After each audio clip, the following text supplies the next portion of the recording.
ஆச்சி பாதாம் ட்ரிங்க். ஆச்சி பாதாம் ட்ரிங்க் ஒன்னு வாங்கினா ஒன்னு ஃப்ரீ.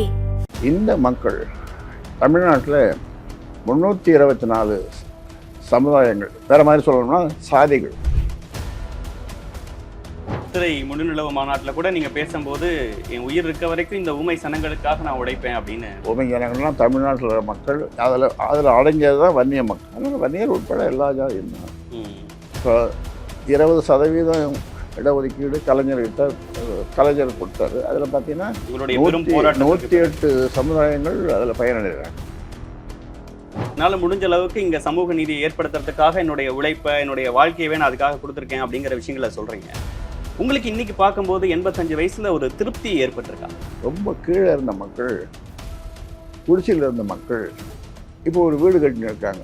அதெல்லாம் வளர்ச்சி தானே. அதை பார்க்கும்போது மகிழ்ச்சி அடைகிறோம். யார்? ராம்தாஸ்.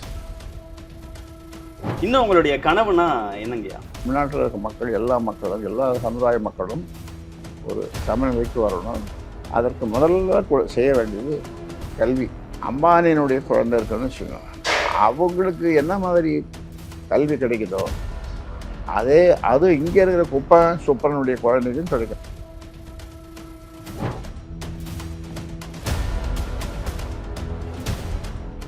ஆயுர்வேதம் ஒரு பொக்கிஷம், நம் ஆயுள் நீட்டக்கும் அற்புதம். டாக்டர் ஸ்ரீவர்மாஸ். வணக்கம், இது தி டிபேட். நான் தினேஷ். சிறப்பு நேர்காணலில் இன்று நாம் சந்திக்க இருப்பவர் தமிழ்நாட்டின் மூத்த அரசியல்வாதி, பாட்டாளி மக்கள் கட்சியின் நிறுவனர், தலைவர் திருமிகு ராமதாஸ் ஐயா அவர்கள் தான். வணக்கம் ஐயா. வணக்கம். இன்னைக்கு காலையிலேருந்து நான் உங்களுடைய தைலாபுரம் தோட்டத்தில் உங்களை சந்திக்க வந்திருந்தேன். அவ்வளோ நிர்வாகிகள் உங்களை சந்திக்க வராங்க. இன்னும் குறிப்பாக சொல்லணுன்னா, நான் என் கண்ணால் பார்த்த விஷயங்கள் என்னென்னா, 2-3 மாற்றுத்திறனாளிகள் அவங்களால நடந்து வர முடியல, அவங்கள தோளில் தூக்கிட்டு வந்து உங்களை சந்திக்கிறாங்க. இப்படி ஒரு அன்பை எப்படி நீங்கள் பெற்றீங்க? முதல்ல அந்த விஷயத்த சொல்லுங்களேன். இதை பார்க்கும்போது எங்களுக்கெல்லாம் வியப்பாக இருந்தது, அப்படி உங்களை சந்திக்கிறதுக்கு வரதை பார்க்கும்போது. அதாவது உழைக்கும் மக்கள், அதாவது பாட்டாளிகள், அவர்கள் உழைப்புக்கேற்ற முன்னேற்றம். இப்போ அவங்களுடைய குழந்தைங்களுக்கு கல்வி வசதி, மருத்துவ வசதியெல்லாம் ஓரளவு கிடைக்குது. ஆனால் இன்னும் அவங்க உழைச்சிட்ருக்காங்க. அதனால் அவங்களை மேலும் மேலும் ஒரு சமநிலைக்கு கொண்டு வரணும். சமநிலையற்ற, சமூக நீதியற்ற, சமநிலை இல்லாத, சமூக நீதி இல்லாத ஒரு சமுதாயத்தில் நாம் வாழறோம். தமிழகம் தான் சொல்கிறேன், தமிழ்நாட்டை தான் சொல்கிறேன். அதனால் இந்த மக்கள் தமிழ்நாட்டில் 324 சமுதாயங்கள், வேறு மாதிரி சொல்லணும்னா சாதிகள், அவ்வளோ பேர் இருக்காங்க. உங்களுக்கு எப்படி தெரியும்னு கேட்டால், ஆந்த்ரோபாலஜிக்கல் சர்வே ஆஃப் இந்தியான்னு 1985 எடுத்தாங்க. இந்தியாவினுடைய வரைபடம் தெரியும், இந்தியாவினுடைய எல்லை தெரியும். ஆனால் அது உள்ளே இருக்கிற மக்கள் யார், பீப்புள் ஆஃப் இந்தியா யார் அப்படின்றது, அதுக்காக தான் அந்த சர்வே எடுத்தாங்க, ஆந்த்ரோபாலஜிக்கல் சர்வே ஆஃப் இந்தியா. அப்படி பார்க்கும்போது இங்கே 324 சமுதாயம் தமிழ்நாட்டில். ஆந்திரா தான் அதிகம். ரெண்டும் ஒன்றா இருக்கும்போது இது தமிழ்நாடு ரெண்டாவது. அதில் இருக்கிற மக்கள் ஒவ்வொரு சாதி, ஒவ்வொரு சமுதாயத்தை பற்றி அவங்களுடைய வாழ்நிலை, கல்வி, குடும்பம், அது இது எல்லாத்தையும் போட்டிருக்காங்க. நீங்கள் கூட அதை வாங்கி வச்சுக்கணும், படிக்கலாம். நல்லா ஆந்த்ரோபாலஜிக்கல் சர்வே ஆஃப் இந்தியா, அது Part 1, Part 2, Part 3 இங்கே இந்த தமிழ்நாட்டுக்கு. அதில் படிக்கும்போது சமநீதியற்ற, சமூக நீதி இல்லாத, சமநிலையற்ற சமுதாயத்தில் நாம் வாழறோம். அதை எல்லோரும் ஒரே மாதிரி வாழணும், எல்லாருக்கும் கல்வி கிடைக்கணும், அதாவது சிகிச்சை எல்லோருக்கும் கிடைக்கணும். ஏழை பணக்காரன் அப்போ கொஞ்சம் ஏழை மேலும் ஏழையாக இருக்கக்கூடாது. கொஞ்சம் கொஞ்சம் அந்த ஏழை மேலே போகணும். பணக்காரன் மேலே போகிறான்னா எப்படி போவான்? எல்லாத்தையும் சொல்லிட்டு தான் போவான் இல்லையா? அவங்களுக்கு எல்லாருக்கும் என்னவா வரி எகிரி அது இது என்னமோ வச்சுருந்தாலும் கூட அவங்க எப்படியோ போடுறாங்க.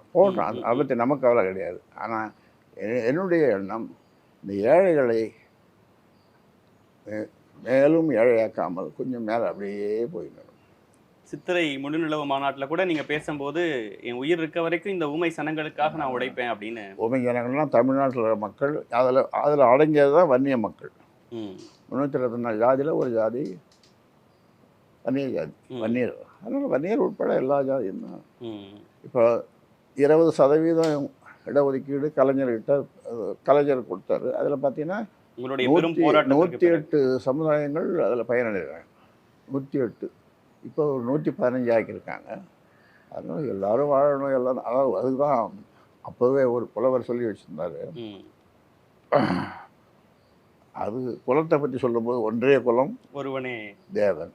நீங்க சொல்லும்போது மக்கள் வந்து பார்க்கறது வந்து என்னால் முடிஞ்ச அளவுக்கு இங்கே சமூக நீதியை ஏற்படுத்துறதுக்காக என்னுடைய உழைப்பை, என்னுடைய வாழ்க்கையவே நான் அதுக்காக கொடுத்துருக்கேன் அப்படிங்கிற விஷயங்களை சொல்றீங்க. உங்களுக்கு இன்னைக்கு பார்க்கும்போது 85 வயசுல ஒரு திருப்தி ஏற்பட்டிருக்கா?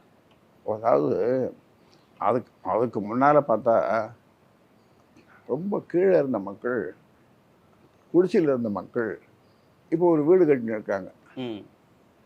முன்னால் வந்து பஸ்ஸில் போனவங்களெல்லாம் சில பேர், நான் சொல்ல எல்லாரும் இல்லை, அவங்க இருசக்கர வாகனம் 2 வீலர் வச்சுருக்காங்க. சில பேர் கார் வச்சுருக்காங்க. மகிழுந்து தமிழில் சொல்லணும்னா மகிழுந்து வச்சுருக்காங்க. அதெல்லாம் வளர்ச்சி தானே. அதை பார்க்கும்போது மகிழ்ச்சி அடைகிறோம். யார்? ராம்தாஸ் இல்லையா? அதுக்காகத்தான் தன்னுடைய வாழ்க்கையை அர்ப்பணிச்சிட்ருக்கேன். இன்னும் உங்களுடைய கனவுனா என்னங்கய்யா? என்னுடைய கனவா? அதான் சொன்னேன், இந்த கனவு தான். அதாவது தமிழ்நாட்டில் இருக்க மக்கள், எல்லா மக்களும், எல்லா சமுதாய மக்களும் ஒரு சமநிலைக்கு வரணும். அதற்கு முதல்ல செய்ய வேண்டியது கல்வி. இப்போது அம்பானியினுடைய குழந்தை இருக்குதுன்னு வச்சுக்கோங்க, குழந்தைல பேரன் பேத்தி அந்த மாதிரி குழந்தை, அவங்களுக்கு என்ன மாதிரி கல்வி கிடைக்குதோ அது இங்கே இருக்கிற சுப்பனுடைய குழந்தைக்கும் கிடைக்கணும். சிபிஎஸ்சின்றாங்க. அப்படி சிபிஎஸ்சி கீழே வரைக்கும் போகணும்ல, எல்லாருக்கும் ஒரே மாதிரி இருக்கணும்ல. குப்பனுடைய குழந்தைக்கும் சிபிஎஸ்சி, சுப்பனுடைய குழந்தைக்கும் சிபிஎஸ்சி, எல்லாம் ஒரே சிலபஸ் எல்லாருக்கும். இது அரசாங்க பள்ளியில் இப்போ யாரும் சேர மாட்டேன்றாங்க. ஏன்னா அங்கே தரம் இல்லைன்னு பெற்றோர்கள் முடிவு பண்ணுறாங்க. 2 லட்சம் 3 லட்சம் 4 லட்சம் ஒரு வருஷத்துக்கு கட்டணம். தனியார் பள்ளியில் அதை எப்படி எங்கேயோ கடங்கடம் வாங்கி கொண்டு போய் கட்டிடுறாங்க. ஏன்னா அங்கே பிரமாணம். ஆனால் இங்கே சிபிஎஸ்சி அரசு நடத்துகிற சில இதை தவிர மீதி எல்லாமே போலி. எல்லாமேன்னு சொல்ல மாட்டாங்க. அதில் 75 விழுக்காடு. அதாவது இப்போ நல்ல தரமான பள்ளிக்கூடத்தில் படிக்கிற ஒரு 1வது படிக்கிற குழந்தை இங்கே இருக்கிற இவங்க சொல்கிறாங்க சிபிஎஸ்சி சிலபஸ், சிபிஎஸ்சி சிலபஸ், ஒரு 4 கேள்வி கேட்டோம்னா இவனுக்கு 4 கேள்விக்கு பதில் கிடைக்காது. சிபிஎஸ்சியில் படிக்கிறவங்க. அப்போ சிபிஎஸ்சின்னு சொல்லி ஏமாத்துறாங்க, மக்களை ஏமாத்துறாங்க. அவங்களும் நேராக அவங்க வீட்டிலேயே வந்து வண்டி நிற்கிது, ஏறு எவ்வளோ ஒரு வருஷத்துக்குன்னா 3 லட்சம் 4 லட்சம், குறைஞ்சபட்சம் 2 லட்சம். அதனால் இதெல்லாம் எடுத்துகிட்டு நாங்கள் என்ன சொல்கிறோம்னா, எல்லாருக்கும் இந்த கல்வி கட்டணத்தை அரசே கொடுக்கும், அனைவருக்கும். அதாவது சவுத் கொரியாவில் அப்படி தான் இருக்கு. பல நாடுகளில் யூரோப்பியன் கண்ட்ரிஸ், அந்த நாடுகள்லாம் கூட எப்படின்னா, இப்போ உங்கள் குழந்தை உங்களுக்கு பெண் குழந்தை இருக்கா? இல்லைங்க, என்ன திருமணமாக. திருமணம் சரி, நிறைய பிரச்சனை சரி இருக்குதுன்னு வச்சுங்க. ஒரு பெண் குழந்தை உங்களுக்கு இருக்குது, இல்லை பிறகு போகுது அப்படின்னு சொன்னால், நீங்கள் எங்கே வசிக்கிறீங்களோ அதிலேருந்து 2 கிலோமீட்டர் இல்லை 1 கிலோமீட்டரில் இருக்குது பள்ளிக்கூடம். நல்லா எல்லாமே தரமான பள்ளிக்கூடம். அதில் 5 வயசு முடிஞ்சதும் உங்களுக்கு உங்கள் குழந்தைக்கு அட்மிஷன் அரசே கொடுத்துரும். கட்டணமும் கட்டிடும். இது சவுத் கொரியாவில் அது மாதிரி இருக்குது. எல்லா நாட்டிலும் இருக்குது. யூரோப்பியன் கண்ட்ரீஸில் அப்படி தான் இருக்குது. எல்லாம் அமெரிக்காவிலும் அந்த மாதிரி ஒரு சூழலை இங்கே கொண்டு வரணும். அந்த மாதிரி இங்கே கொண்டு வரணும். அதாவது என்ன சொல்கிறோம்னா, கட்டாய கல்வி, கட்டாயமாக படிக்கணும். கட்டணமில்லாத கல்வி, கட்டடம் கிடையாது. அது தரமாக இருக்கணும், ம் தரமான கல்வி. அப்புறம் சுகமான கல்வி, சுகம், ம் சுமை இல்லாத கல்வி. இப்போ பார்த்தீங்கன்னா நீங்கள் எல்லா பெண் குழந்தைங்களும் ஆண் குழந்தை பார்த்தீங்கன்னா எல்லாம் கூறு விழுந்து போயிடுச்சு. பேக்கை தூக்கி பேக்கு 10 கிலோ ம் 20 கிலோ தூக்கினா என்ன ஆகும்? ம் ஒரே ஒரு புஸ்தகத்தை பள்ளிக்கூடத்தில் லைப்ரரியிலேருந்து எடுத்துக்கணும், நூலகத்துலேருந்து எடுத்துக்கிட்டு வீட்டுக்கு வந்து அதை படிக்கணும். படிச்சுட்டு அங்கே போய் ஃபஸ்ட் அவர் என்னென்னா, அவங்க 2ஆம் கிளாஸ் 3ஆம் கிளாஸ் ஏதோ ஒரு கிளாஸ் அப்படி முதல்ல என்னென்னா இவங்க படித்தாங்க பாரு ஒரு புஸ்தகம் எடுத்து போய் லைப்ரரியில், அதை பற்றி சொல்லணும். அது மாதிரி ஒவ்வொரு குழந்தையும் சொல்லணும். இது தரமான கல்வி, சுகமான கல்வி, சுமையில்லாத கல்வி. அதை சுகமாக இருக்கணும். பள்ளிக்கூடம் பசங்க ஆர்வமாக போடணும். வீட்டை விட அங்கே தான் எல்லாம் விளையாட்டு, அது நூலகம், அது மற்றதெல்லாம். அப்போ சுகமான சுமையில்லாத கல்வி. கடைசியில் மிக முக்கியமானது ஒன்று, விளையாட்டுடன் கூடிய கல்வி. விளையாட்டுடன் கூடிய கல்வி. இப்போ கிரவுண்டே கிடையாது, ஆனால் இவங்க பர்மிஷன் கொடுத்துட்றாங்க. கிரவுண்டு இல்லாமல் விளையாடுறதுக்கு கிரவுண்டு இல்லாமல் பர்மிஷன் கொடுத்துட்றாங்க பள்ளிக்கூடத்தில். அந்த மாதிரியான ஒரு நிலைமை வரணும்.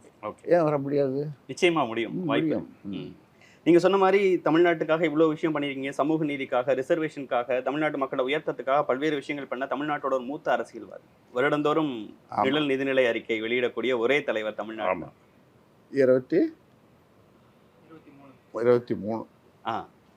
23 வருஷமா வெளியிடுறோம் ஷேடோ பட்ஜெட். இது விவசாயத்துக்கு எத்தனை 18 ஆண்டுகளாக விவசாயத்துக்கு அக்ரிகல்ச்சர். இப்போ நாங்கள் சொல்லி இவங்க வெளியிடுறாங்க 2-3 வருஷமாக. ஆந்திரா, தெலுங்கானா, கர்நாடகாலாம் வெளியிடுறாங்க. இதெல்லாம் பண்ணியிருக்கோம். இப்போ நம்ம ஒன்று சென்னை பெருநகருக்கான மாற்று போக்குவரத்து திட்டம். இது எப்போ வெளியிட்டிருக்கு பாருங்க? 2008ஆம் ஆண்டு. 8ஆம் ஆண்டு. தமிழ்நாடு அரசிற்கான மாற்று மது ஒழிப்பு கொள்கை. மாற்று மது ஒழிப்பு கொள்கை. சாராய கடையெல்லாம் மூடிட்டாங்க, எப்படி நடத்துற கவர்மெண்ட் சொல்லியிருக்கேன். எப்படி நடத்த முடியும்? ஆல்டர்னேட்டிவ்ஸ் எல்லாத்துக்கும்.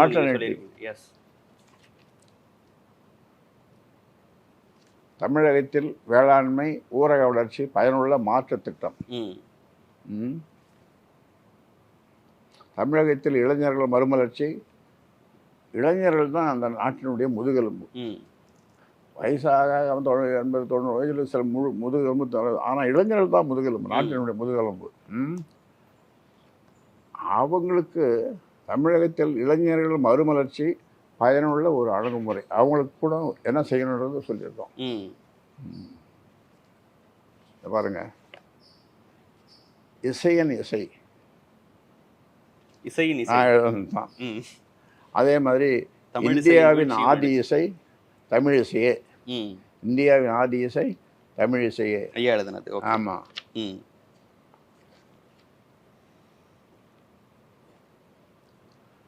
அதாவது பேச்சு வழக்கில் பிறமொழி கலப்பு இல்லாமல் அன்னை தமிழில் பேசணும் அப்படின்றதுக்கு அது ஒரு மாற்று சொற்கள்.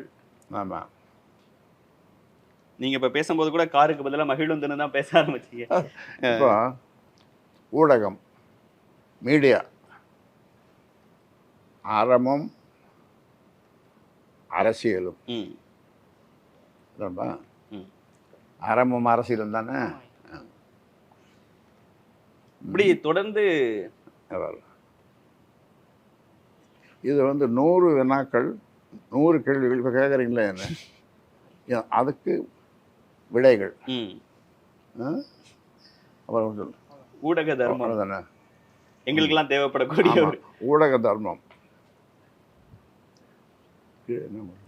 யாருக்கும் எங்களை எங்களெல்லாம் திட்டி இருக்கீங்க. தப்பு செய்யறவங்களை தான் இந்த ஊடகம் தர்மம்னா ஊடக தர்மம். ஊடகம்ன்றது ஒரு தர்மம் தானே. நிச்சயமா. எல்லாம்